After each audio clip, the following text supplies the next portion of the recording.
这是人类历史上最惨烈的一场战役，总伤亡人数超过350万。在这场战役中，普通士兵平均存活时长不足9分钟，就连团长也只能活5天。这就是号称二战绞肉机的斯大林格勒保卫战。这场战役也让苏联整整丧失了一代人。时间来到1942年秋，此时的斯大林格勒早已变成一片废墟。为了阻止德军占领城市以及河流的出海口，苏联红军连夜穿越伏尔加河，准备到对岸设防固守。不料这一举动早就被德军上尉凯恩尽收眼底。为了阻止苏军渡河，凯恩当即命人炸掉河岸边的油库。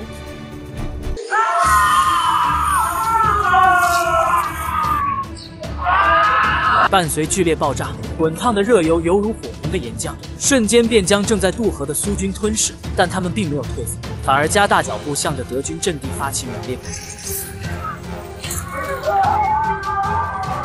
面对德军疯狂的火力输出，自知必死无疑的苏军士兵直接扑向德军。生命的最后一刻，他们唯一的想法就是和敌人同归于尽。面对苏军这种不要命的打法，德军第一道防线很快变得稳固。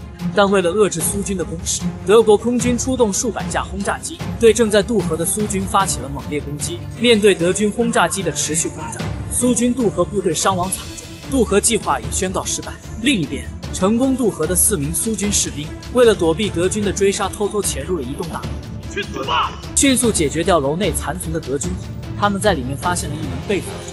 得知他们已经渡河，上级命令他们无论如何也要坚守大楼3天，因为这栋大楼的背后就是伏尔加河，战略位置极其重要。一旦被德军占领，苏军渡河将会变得更加艰难。第二天，其余活下来的苏联红军也都闻讯赶来与他们会晤，众人立即开始建立防线，以做好随时战斗的准备。由于弹药严重不足，他们将德军尸体搜刮干净后，直接将其丢出窗外。不料这一幕刚好被德军上校看到，看到自己的部下被苏军如此践踏，德军上校感觉受到了奇耻大辱，愤怒的他立即下令将附近所有居民全部赶到广场上，他们要对苏军的行为进行报复。德军将一对母女关进铁笼，然后用木板牢牢钉死。母亲苦苦哀求，希望他们能放过孩子，但却没能得到一丝怜悯。绝望的他将女儿紧紧抱在怀中，不停安慰。但下一秒，看着眼前这悲惨的一幕，大楼内的苏军彻底愤怒，忍无可忍的安德烈一把夺过战友的狙击枪，瞄准喷火的德军士兵连开3枪。伴随一声怒吼，所有苏军立即冲出大楼，他们要将这群恶魔全部送进洞。但面对这群暴怒的苏联红军，他们很快便被打得溃不成军。德军上尉凯恩连忙下令撤退，并且使用迫击炮对其进行轰炸。苏军无奈只能撤回大楼。此役他们虽然取得了胜利，但却牺牲了6名战友，弹药也所剩无几。就在此时，一架德军战机被城外的苏军击落，刚好落在了大楼前的空地上。德军立即派人上前收集弹药。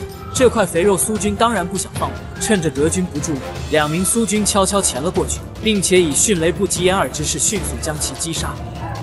另一边，吃了败仗的凯恩来到一座居民楼，他将心中的怒火全部发泄在了一个名叫玛莎的金发女郎身上。原来玛莎长得很像凯恩死去的妻子，她每次来都会带一些食物。尽管玛莎将这些食物全部分给了红军，但人们依然唾弃她为法西斯唱和。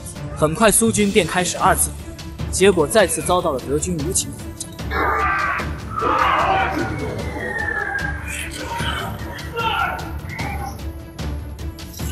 看着无数炮弹从头顶呼啸而过，大楼里的苏军只能眼睁睁看着却无能为力，因为德军的炮兵阵地位于射击盲区。就在此时，一名苏军炮兵突然说道，他有办法让炮弹滚不完。狙击手听后不由得一阵嘲讽，但与其什么都不做，还不如放手一搏。于是众人便来到楼下架起了大炮，可他们只有1发炮弹，简单校准后，苏军炮手果断按下了发射按钮。这是一枚会拐弯的炮弹。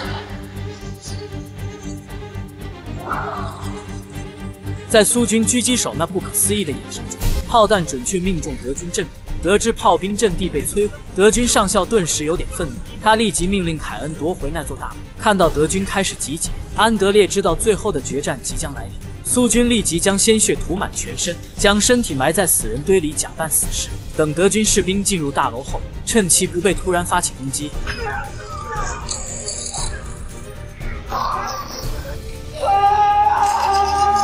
发现情况不对，德军连忙开始撤退。狙击手见状，立即端起机枪，对着他们便开始疯狂扫射。吃了败仗的凯恩被德军上校狠狠骂了一顿，如果不能在天黑前夺回大楼，就会将他就地正法。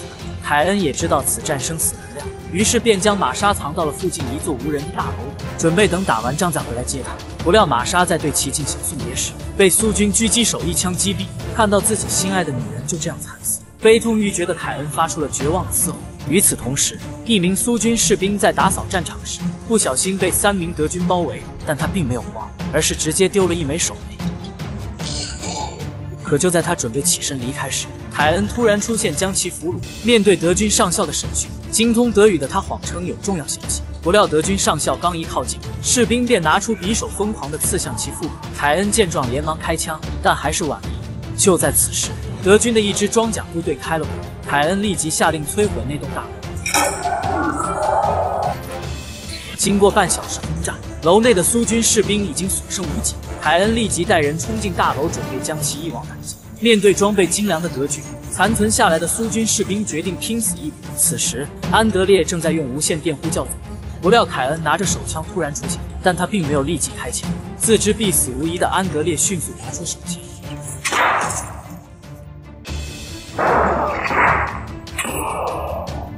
一番互射过后，两人几乎同时跪倒在地。就在此时，那名苏军炮兵赶了过来，安德烈立即命令他用无线电，请求总部用炮火覆盖这座大楼，因为这座大楼的位置极其特殊，绝对不能让它落入德军之手。总部虽然不忍心，但却也无可奈何。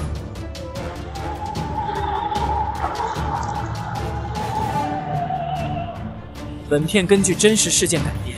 苏军坚守的这座大楼原型叫做巴甫洛夫大楼，23名苏联红军一共在此坚守了58天。如今，巴甫洛夫大楼依然耸立在伏尔加河河畔，提醒人们和平来之不易。